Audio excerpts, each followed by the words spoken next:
I always look at this with such thick green tinted glasses. First, Craig is a Rangers fan up first in Moodiesburn. Craig, what did you make of that this afternoon? I didn't go. I gave my ticket to my mate, thankfully, because that sounds absolutely abysmal. See, listening to Roger there, it sounds like Rangers were playing some kind of European team hitting in the counter-attack. I have to agree with Ross McCormack. You know, Gordon was saying credit to Falkirk. But no credit to Falkirk.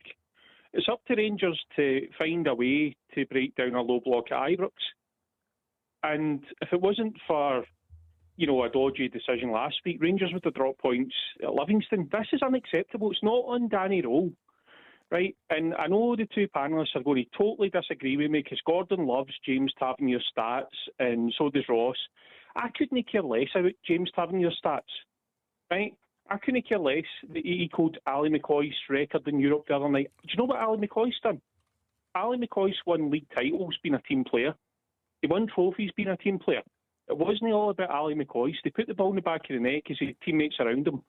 James Tavernier, all he does is get individual awards. I'm sick to the back teeth of hearing about James Tavernier. Right, see, in terms of Rangers, this is going back to the dark days of Pedro Caixinha and Paul Le Guen. Even back then, under Paul Le Guen, I was quite content because we had people like Barry Ferguson, we had people like Chris Boyd that cared about the football club. James Tavernier, time will be very kind to him, as it's been to other people in the past. But right now, the best thing is that it's going to be the guys in last year's contract with the club.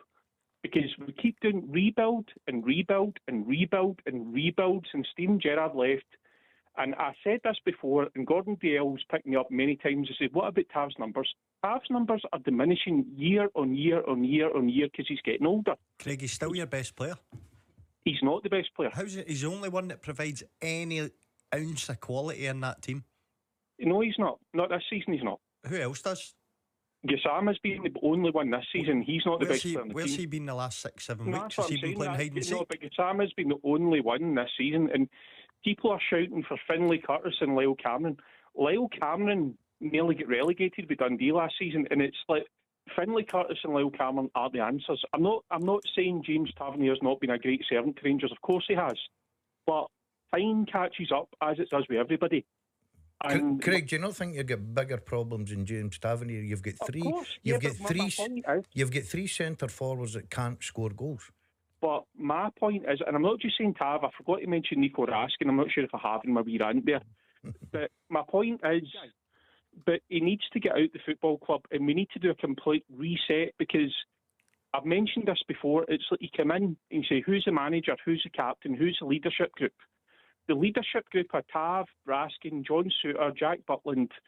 They've got this thing about Celtic winning trophy after trophy after trophy after trophy. And sorry to keep going on about them, but there's nobody like a Barry Ferguson or a Chris Boyd or a Richard Gough or somebody like that in there. That's my point. And when I said I don't care about his accolades, obviously Rangers would be in a much worse place. And yes, Miovski, Carniti and Danilo are nowhere, and Gordon, I'll eat humble pie here. I said that pre-season Danilo was the best number 9 in Scotland. I'll complete egg in my face on that one. Is that a good night out? But listen, I mean, Rangers have got strikers that can't score, they've got midfielders that can't create, and they've got defenders that can't defend.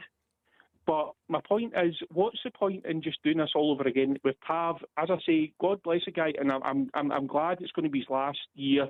When you're training with these guys have got scar tissue about Celtic, and it's not going to be resolved until they're gone. Raskin, for me, has been anonymous, apart from one game when Hudson League Cup. Yeah, I agree with you, Craig. I think Raskin right now is one of the most overrated players I've seen.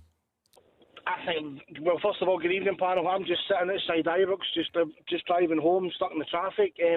That was absolutely woeful. Absolutely woeful. I mean, I just caught the end of the call there. I agree with what Gordon Dale says. Nico Raskin, for me, I just don't see it. I mean, I know Rangers fans go on and on about him, sing his name and all the rest of it. Anonymous again today. Connor Barron, Bazrami, best players in the park. He takes the two of them off. I also thought Big Fernandez had a great game. I mean, for someone so young who has had a lot of heat on him for the price we paid for him. Butland again makes a couple of errors. He's got that couple of errors in him, and we could have been penalised. We just, in the last third, we offer absolutely nothing. As you've said, we've got 3 strikers that couldn't hit a barn door. We could have played till 10 o'clock tonight, and still we would never have scored. I mean, Majovski offers nothing. Chermiti had a decent game on Thursday night. I thought he would have started today, but he didn't. Danilo, since he's arrived at the club, has been an absolute waste of money. My big concern is we've had such a big summer and spent so much money in the summer, guys on 3-4 year contracts. This is going to take us a couple of years to fix this, because we're going to have guys who get other options in January and the summer. We're going to have to subsidise their wages, as we're doing with Ben Davies, just to get them off the books. Again, I don't blame Danny Rowe for any of this. The blame for this, for me, not just 2 people, 4 people.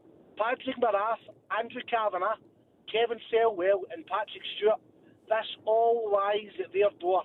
They came in, it was going to be the big new, we're going to do this, we're going to do that. Brilliant, very good. They let a man, I was on during the week and I said the same thing. A guy, Kevin Selwell, walks into Ibrox with massive, massive power, who his previous career doesn't merit the power that he had, made ridiculous decisions, brought in all his mates. It's a boys' club now. You've got the boy for Wolves joining us in January. We've hired, I mean, from top to bottom, we are a shambles of a club again, and I'm sick to the back teeth of it. I'm tired of it. Today, we just, like I say, we could have played to 10 o'clock tonight and still not scored. Falkirk were there for the taking. Falkirk weren't good today. They did what they had to do. But in that final third, we have absolutely nothing. I wasn't sure whether I heard right. I'm just on the phone back for the game today with my kids and that, and the guy said Chermiti had a decent game on Thursday. Honest to goodness, I'm not sure what game that guy's watching. The guy's like a YouTuber. It's been plucked at a soccer aid or something like that, playing up front. He's honestly, in my opinion, the worst signing in Rangers history. You don't think there's any way that he'll come good at all, Andrew? No. Oh no way, man. Honestly, he's, and it's terrible to say because he is a young guy and he's obviously trying his best. And at the end of the day, it isn't his fault that he's been signed for the money he has. However, he's rank rotten. Honestly, he's terrible. Matt, what are you making of it all? Shambles, total shambles. And I'll start with the loan deals that Rangers have done. They've got 5 players who, in my opinion, should be shunted down the road right in January. As soon as they transfer them and get rid of them, send them back to the club because they're getting paid the full money of their wages between the club they came for and Rangers. Mikey Moore, flash in the pan, hardly see him.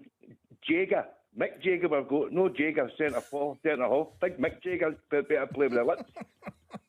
Cornelius, he should be. Claudius, as we call him. You never see him. Max Aarons, play him at left back. He's loaded the right back, but he can play left back. Can he do that? And Magoma, a young boy's got fear in his eyes. Don't pass the ball at me. Don't pass the ball at me. My jersey's too heavy. Bill, lot of crap. They need to get shot of these players and get the money will come to the club and give that Danny Rowe a chance. I would sell Raskin. I would get rid of Diamonde. For me, they are bang average players at best, guys, and that's me actually being kind towards them. I don't know. I think it's an absolute joke that we can't beat a team like Falkirk. Regardless of what's in that Rangers team, we should be going there and absolutely annihilating teams like Falkirk. For me, I just think the owners are massively to blame for this. For me, they were too late in sacking Thirlwell and Stewart. He should have been. The two of them should have been out of job the same day that Russell Martin was sacked. And because of that, we lost out on getting Stephen Gerrard back to the club, because for me that was one of the major decisions that Stephen Gerrard didn't want to work under, was they too. They then get rid of it after a couple of weeks, and I just think that the whole mess up, that some fans were quick to get the banners out for Thirlwell and Stewart. What are they saying now about these owners? Because they've flung money at it and it's no worked. So for me, all this comes down to the owners now. James, you're not having the manager? Is that what you're saying there? No, I have never been able to take him, Gordon. For me, I don't think he was the wrong guy. For me, I would have went with Stephen Robinson for St Mirren because I think he's a better manager.